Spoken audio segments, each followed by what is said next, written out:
Alright, Doozer Shop here, coming to you with an update on some stuff in the shop. I've got two interesting items to show you first off. One is a tilting table and one is a tilting vise. The table is like for a milling machine or whatever, kind of like an angle plate, but not really. Let me take you handheld and let me show you exactly what it is. Alright, the tilting table is made by Boston Scale and Machinery Company, and I believe the approximate date is 1920. There's a patent date on it, and I looked it up. If you go and look in the Google archives, there is a American Machinist magazine. You can scroll through a whole bunch of issues of American Machinist, and there's an ad. I'll see if I can post a link. I snipped the ad.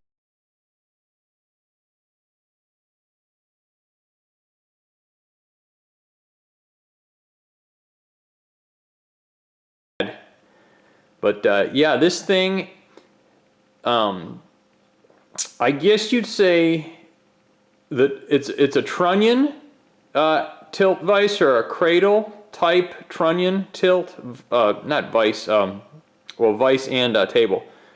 So it's got a, instead of just a straight up pivot, it's got this cradle segment, and it's got like curved T-slots and T-nuts, right? It's kind of cool. I'll take you on the other side. But so you got the attaching screws that tighten the T-nuts, and you can see it's a like a worm gear segment there, and a crank handle you can put on this square and use it to fine adjust the angle of it. So kind of neat. You can see it's on a swivel base. I believe it's an original paint from 1921. The only modification, and I don't know if it's factory or not, I think somebody milled a V-notch for fixturing a shaft, possibly coming off the edge, but it is in fine condition. No oops marks with drill bits or mill cutters. But 1921 Boston Scale and Machinery Company. This thing's a real gem. I picked it up on eBay. The seller's name is High Cotton, and the seller's name is Chris. And we hooked up, and I picked this up from Chris, and he's a real cool guy. He lives in, I think, Greer, South Carolina, and we talked for probably an hour when I picked this up, and we speak the same language, you know, manual machinery and shop stuff. He keyed me in on a lathe he's got for sale, and I think I'm going to buy it. That's going to come up in another video if I do purchase it from Chris. So yeah, there's one of these tilting vices on eBay right now. It is mangled from oops from the milling machine, and cracks. The T-slots cracked out. It's just in horrible condition, and they want $750 for it. So Chris gave me a pretty good deal on this, and it's in pristine condition. It's going to be a nice accessory in the shop. I am super thrilled to have it, and I'm super thrilled that it's so old and it's in such good condition. So that's all I have to say about that. So then I found this vise. This is a VR Wesson. I don't know if you can see, the patent date's a little easier to see. VR Wesson. I know if I zoom in it'll blurt out the focus. VR Wesson Company. And on the bottom it says made in Canada. Now VR Wesson You might know them for carbide inserts. Oh, let me see if you can see the thread. This is a buttress thread. I don't know if you can see. There's an angle on one side of the thread, but it's straight on the flank towards the, as it goes towards the bottom. And if you'll notice, your toothpaste cap, plastic cap threads are like that.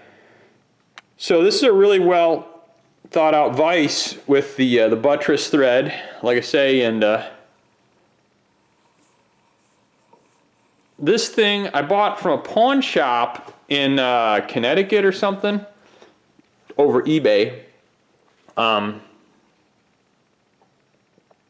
it's got the cradle trunnion type tilting situation as well. So this will tilt and swivel. The base will swivel and the vise will swivel on top of the tilting segment.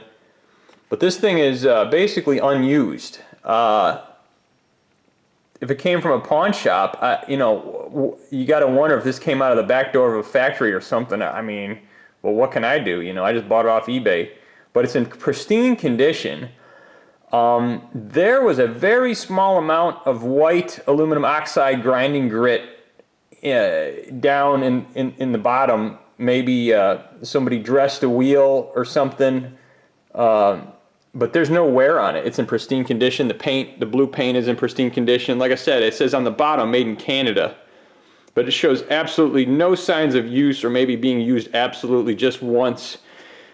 But that's a sweet little honey of a vise and a sweet little honey of a tilting table. Glad to add it to the capabilities here in Doozer shop. Thought I'd show you a quick little update what that is. So the other day I was TIG welding and my gas flow started getting erratic. So I was messing with the regulator trying to figure out what was going on, and it was just acting all jerky, and then it finally stopped. So I took the regulator apart. It's a Victor, I think model AF200. So I got taking it apart, and what I found, let me try to zoom in here, geez Louise, if this is gonna it's almost like a faucet washer, and it's urethane, and you can see the damage. That's the seat for the high pressure regulator, and you can flip the sucker over. That's the back side, and that is not in too bad of shape. There's a tear in it, but the front side that God, I can't pick it up, and there you go. The front side where the actual seal takes place is all buggered out, right? So that's just horrible. So anyways, what I did is I had so that's a 1/16 pinhole, right? Like here's a really small zip tie. There's my finger for size. That's a 1/16 hole, and it is 1/16 thick. This so I had to make I could buy a new one for $20 some. And I said that's the better side, and that's the goofy side. I had some urethane, 1/16 thick urethane sheet. So it was the same thickness, right? Let me kind of. So I cut a piece out, and I drilled. I couldn't drill a hole. I could have, but I decided it was not a good idea to drill a hole with a 1/16 inch drill bit. So what I did, and I'm sorry, I'm zooming with the camera. Where is it?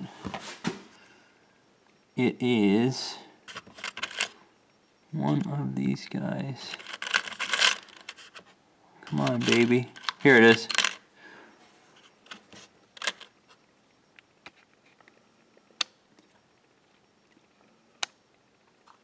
This is what I used. This is a 3/32 shank Dremel grinding stone, a cone obviously,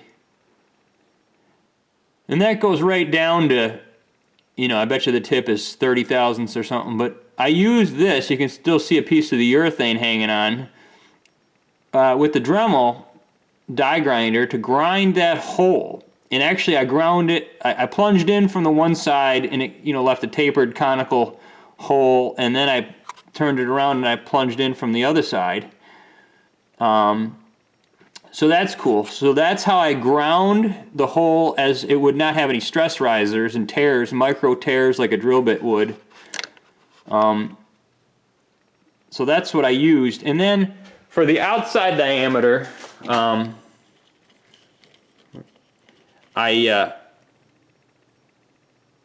put it on the valve stem, and it was a tight fit, and I just spun the whole thing, and it started off square, and I used the scissors and I kind of made an octagon out of it to knock the corners off. And then I ground it on the cylindrical grinder on a spin jig. So I basically put this on the stem and the needle from the regulator, and I spun it, and I held it in a 5C collet with my Spindexer, and I ground the outside diameter round.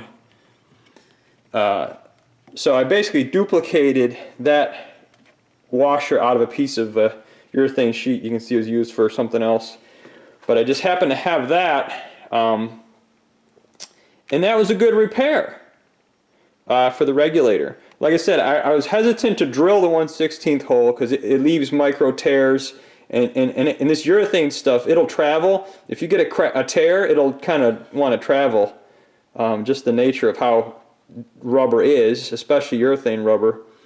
But that worked out well, and I saved myself $20 to buy the repair kit by making my own, basically, micro faucet washer. I checked McMaster-Carr. The smallest washers they offered had an 1/8 inch hole.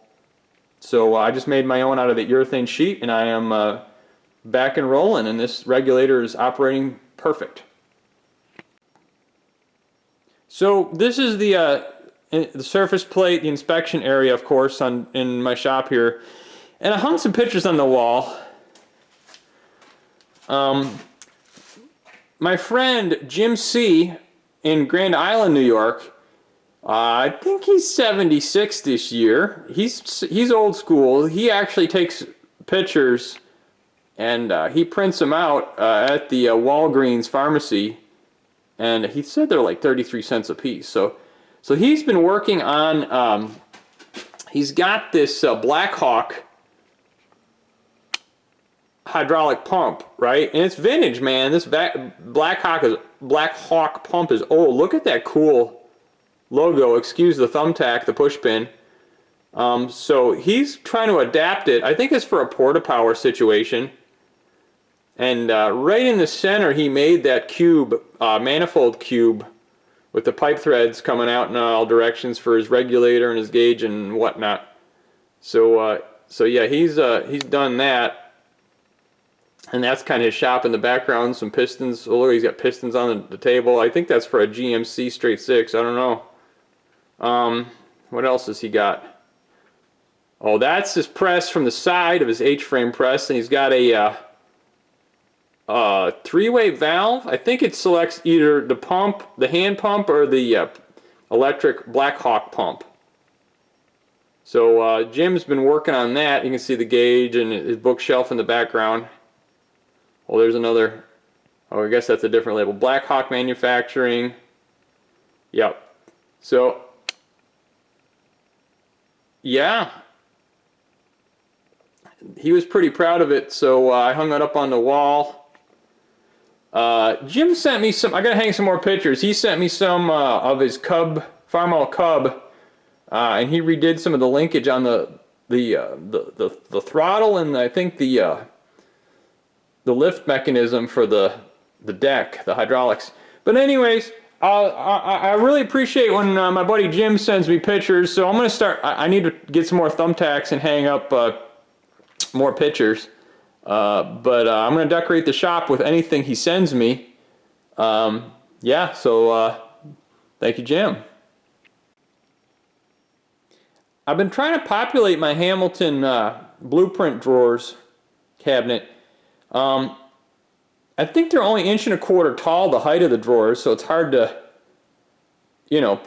find stuff to put in them. But I decided to start putting my steel stock in here, and I think it's a win.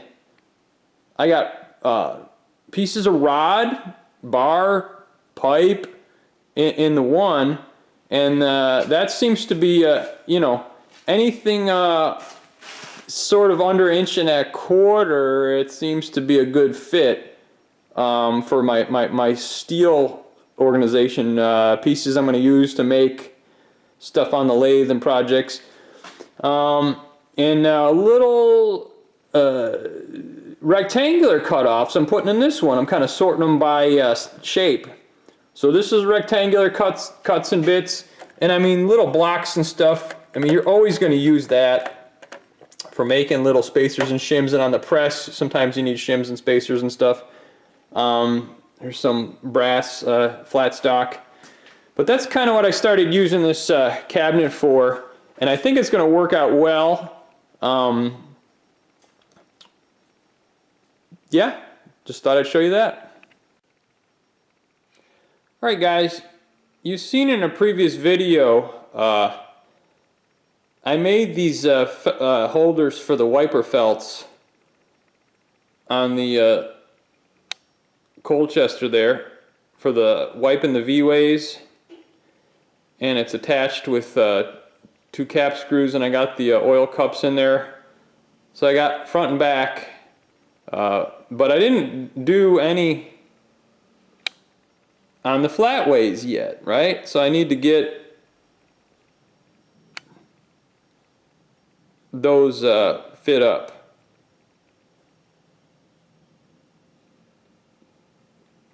So I started making them yesterday. So that'll go on, you know, like that, and I got my screws, and this is as far as I got on the one. I hope the camera is picking that up and the light's not blowing it out.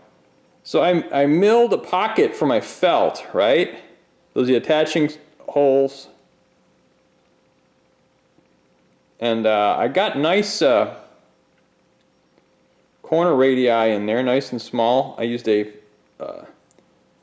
.156 5/32 end mill for the corners, and I used a 3/8 end mill to hog out the beforehand for 1/8 inch thick felt, 5/8 wide. So that's going to be nice. I'm going to put the flip top oiler board through there to get the oil to it directly. So so that's cool. That's going to be one for there, and I got one half started for the back, right? So this is where I'm at, the rear, and one of these holes had to be 10 thousandths higher than the other because of how the holes in the carriage of the lathe are. So that's why I got it marked rear. So I'm going to put this in the mill and mill that other felt pocket, and we'll see how we do here. All right, I got to route the corners. I'm going to run some numbers here. Let's see what we can do.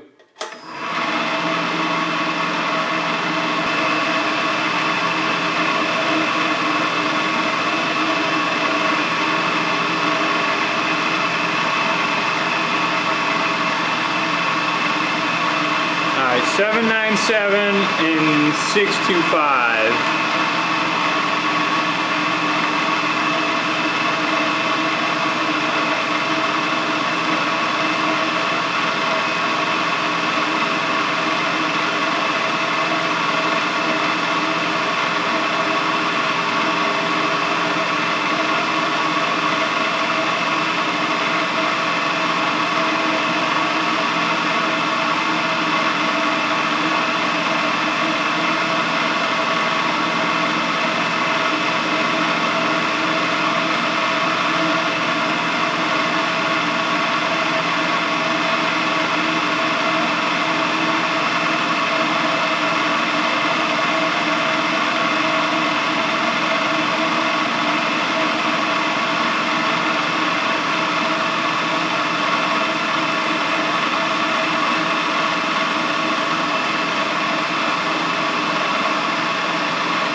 right, looked like a perfect corner to me. I'm going to go to 797 in this corner and back off from my 625.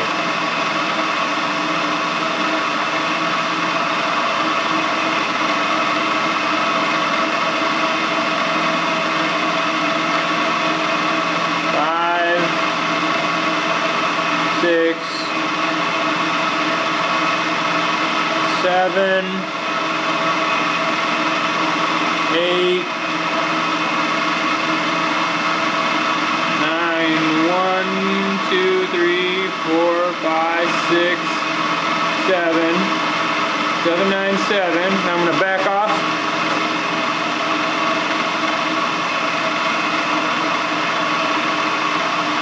And come on out with it.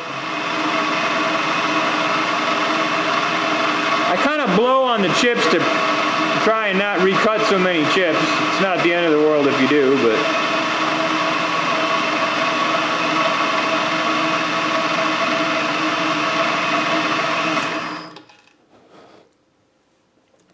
well, that looks fairly decent.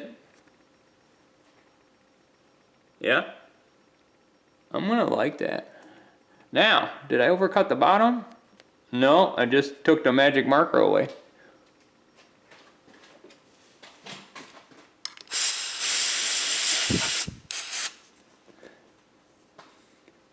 Looks a little schmutzy right there. Let me just go cut it in and pull it straight back out. That way I can clean the schmutzy off.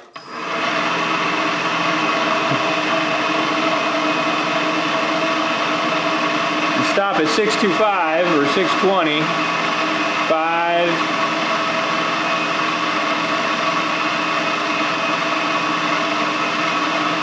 6, 10, 20.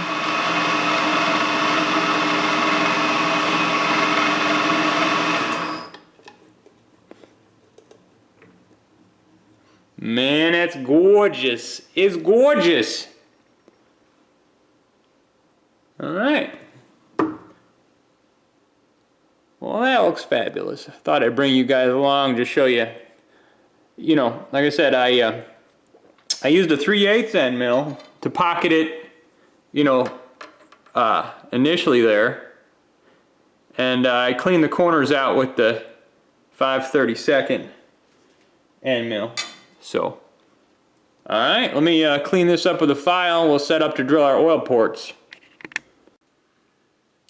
In case you want to watch drilling like a villain, there you go.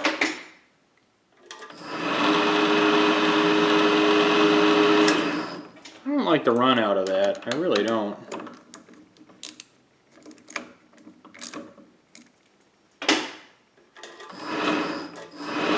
I guess that's good.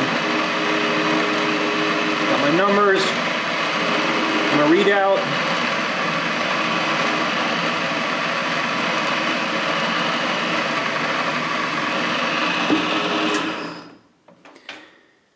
So that's my center drill. And this is my C drill. And C is like 0.241 or 0.242 or something.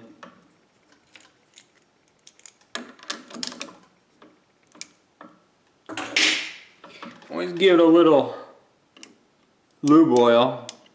This is Vactor number 2. Don't tell anybody. Right? Put a little drop in the hole. Oh, love that. Now, I like to slow it down. Not that slow when I start.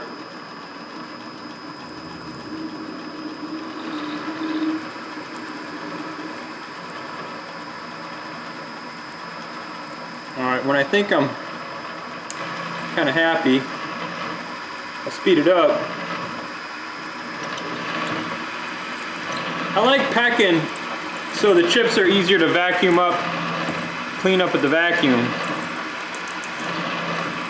Notice I'm using a screw machine length bit. Screw machine length bit because they're you know, with my tiny mill. They're easier to get clearance.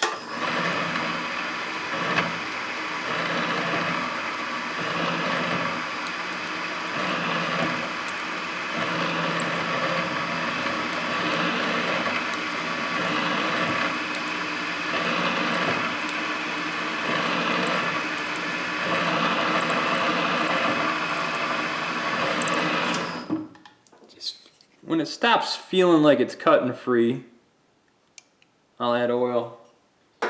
Amazing what one drop of oil will do.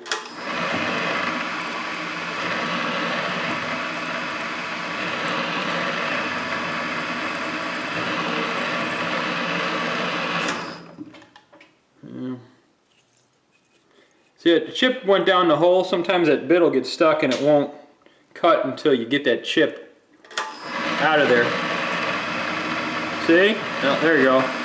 Now it starts cutting again. Should be near the bottom. Poking through. I'm using up almost all the flute length on this short drill, but that's why I'm pecking also. I feel it breaking through.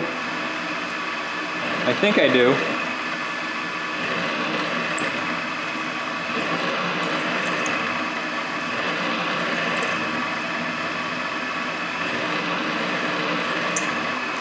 There it goes. Double check. I don't think I left enough drill bit hanging out. I mean, it's through 99.9%. There, now, that'll be better.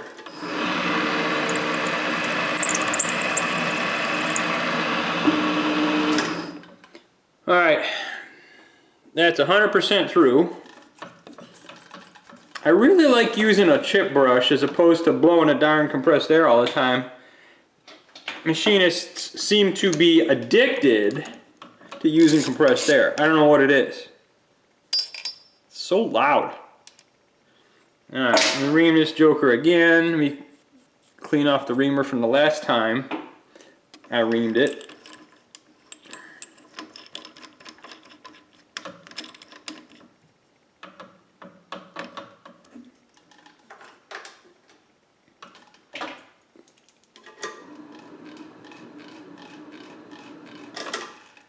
Orbiting a little. Maybe I torque it down.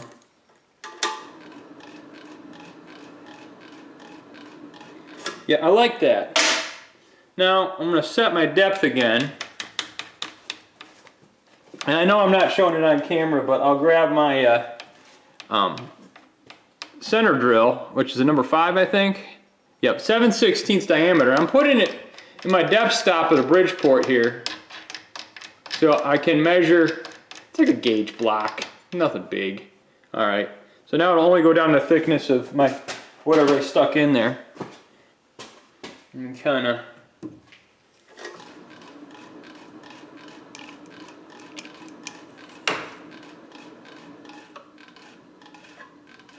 No, I guess I like that. Easy peasy. Stop, dwell, come up a little bit faster than it went down, and that's it. The hole is reamed to exactly 1/4 inch for my Gitz flip top oiler. So that was the second one, so I should be all done. Let me clean some stuff up here, chamfer the hole real well. And we'll get you back over on the lathe. Alright guys, show you what I got here. Got it completely milled out, drilled out for the hole. I got the flip top oiler cap installed, so that's good. So as far as that milled out area, I cut a piece of felt. I'm going to put that in there. just white felt. Fits in there really nice. So this edge goes towards the carriage, and you can see sticks out just a little bit. I cut the pocket 1/8 inch deep, and it's like 0.140 thick, so it's good felt, nice felt. And like I said, it's fully retained with that pocket, except for the back, which is pressed against the interface of the bed and the carriage. So that's going to work. So we'll just put that down on there, and we get our little cap screws there. And it's a tight fit. It's like, there you go.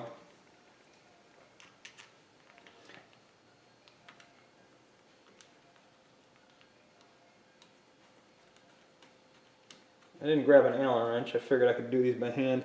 Yeah, it's got some upward tension from the felt, which I like. Without the felt, these fit on here, and these screws go in like butter. Because that felt, it's doing the right thing. Cool.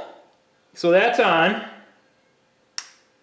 and it matches the one on the front. Of course, these are the most difficult ones. Not difficult, but more complicated because of the V-ways. And these flats are relatively easy. So let me put this on the back. Same similar deal, just that and the felt, and it goes in. And of course I got the cap installed. And they're different. They're kind of the same, just that the cap, you know, one face is one way and one face is the other way, because it's on the back side. But we'll get this installed back here, and we'll bring you back.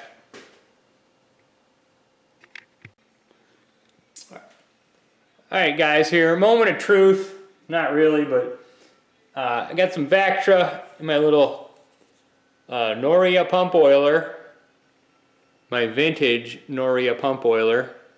I love these oil cans.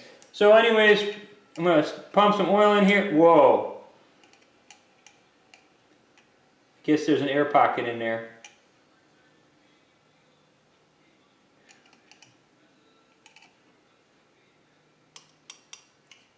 Well, it's making a mess.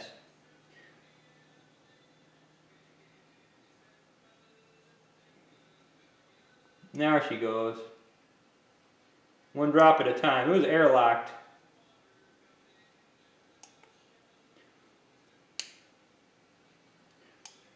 Put some on there. I'm going to do the back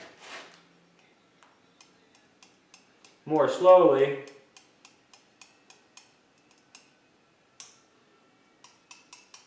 It's going to take a little bit to get these saturated, but once they are, you know what? I'm going to lubricate the front one too, just because I haven't done it in a while. Yeah, I remember these take a little while to come down, but that's good. The wicks are staying saturated once they get there, and then, oh yeah, see, I'm only putting a little bit. Alright, now, let's do something I've never done, is move the carriage with all the way wipers on it. Oh yeah. I love it. Thing is just like butter, Johnny.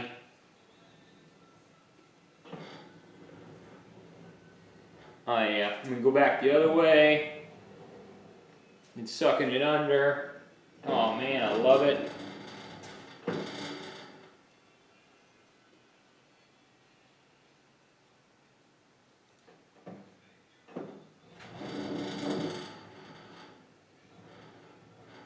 Saturate that felt. So it takes a little while to get it saturated, but boy, oh yeah, it's streaking it out nicely, nicely. I know, I get excited about the silliest things, but these are really great way wipers with the felt. I mean, you just can't deny a beautiful, brand new set of oversized felts.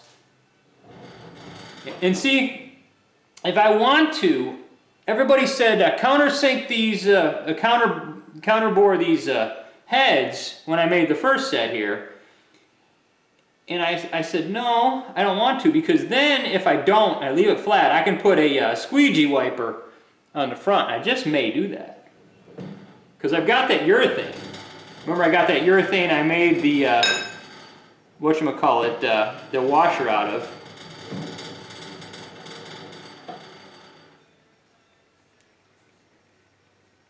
I love lubricating machines.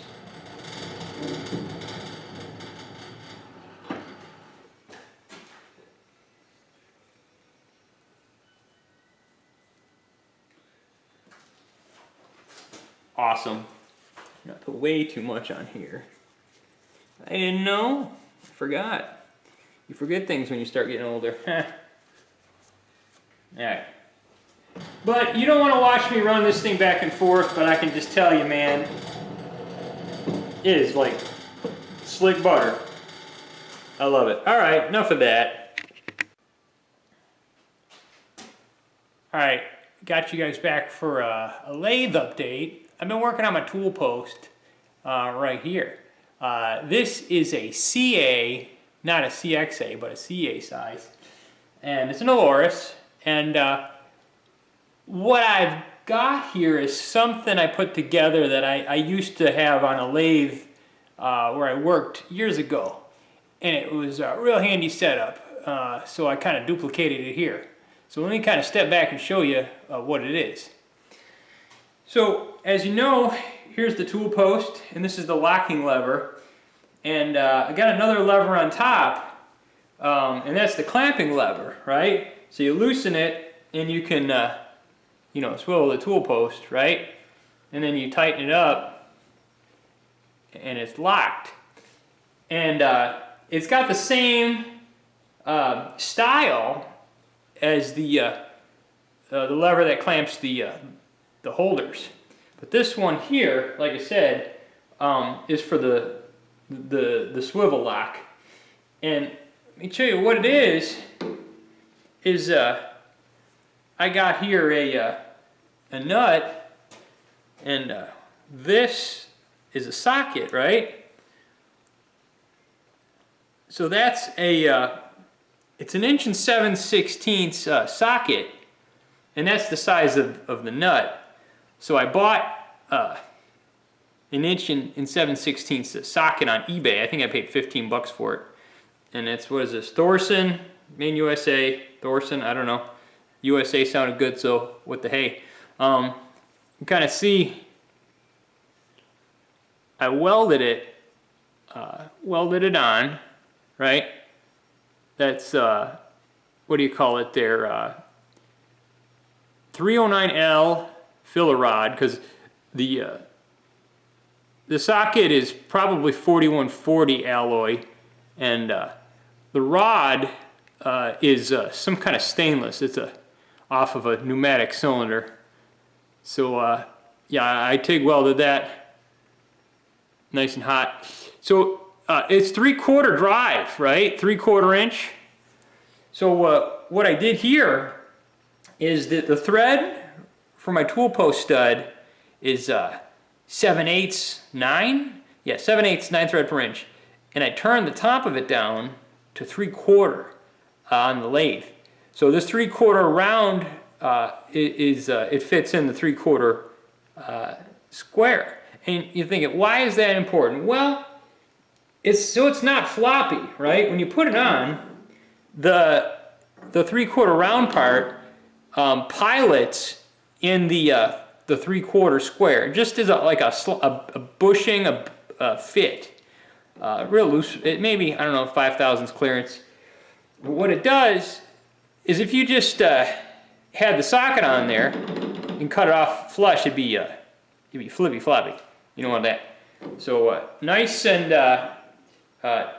firm. I matched the angle. The angle ended up being 16 degrees. So I just made this 16 degrees. And it's a little longer. Oh, I don't know if you caught that. The keen-eyed observers. You know, the good old 8 ball, right? Yeah. Good old 8-ball shifter handle, knobber handle there. That's a real 8-ball from a pool table. But, yep. 12-point socket. But, like I said, I weld prepped it. I milled that 16-degree angle. And then I back beveled it to get some good penetration. So anyways, let me show you guys, if I can loosen that. What I got here, let me kind of show you. Let me take this off. So this is a Tico nut. This is a flange nut made by Tico, the stud clamp people. And what the deal is, it's I think it's a grade 2 or grade 3 steel, but it's case hardened. So it's a tough steel. And I wanted that. I think I ordered this from McMaster Carr. It was 11 bucks. You know, not bad at all. So that's that. And then we got here is a needle thrust bearing, right? There's some, I'm sorry, not needle, ball. You can see the balls in there. Yeah, you can see the balls. If the focus is gonna cooperate. And what does that say? MRC 898E. Oh, if you're getting it. MRC, of course, is Marlin Rockwell bearing. So that's cool. Yeah, and I just got a little washer on there. So if you guys remember, you know, why not? Let's do the deal. Man, this thing weighs a bit. You remember, I made the T-nut in a previous video, right? And I'm gonna leave it off maybe. Well, I gotta Loctite it in the bottom because it's not Loctited yet. But fits like a dream, folks. Fits in there really well. And I'm pretty happy. Boy, this CA is heavy. So like I say, that goes on there. I got a washer for good measure, probably don't need it. Got my Marlin Rockwell bearing. This slides over.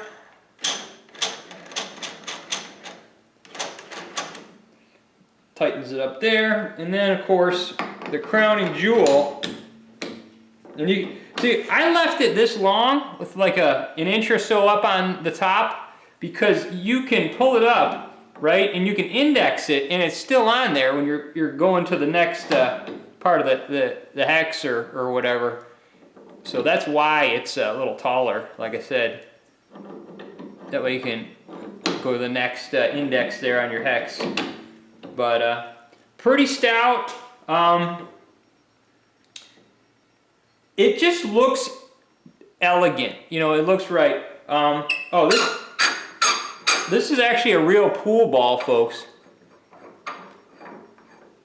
And that's 7/8, 9, no, this is 3/4. I'm sorry, this is 3/4 thread.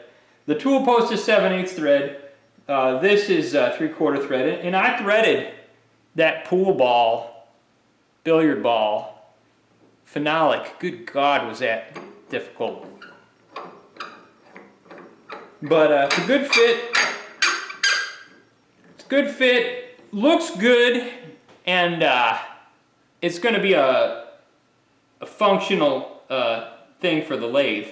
And, you know, you might as well make it look good. You know, it looks the part, like it's made to match this. It's the same angle. And the one I had before was on a 1440 Nardini lathe where I used to work. And it was a treat. It was a trip, you know. So anyhow, thought I'd share this with you guys. I thought it looks pretty good. Might want to try this if it appeals to you. But yeah, just trying to share a little bit stuff I come up with here at Doozer Shop.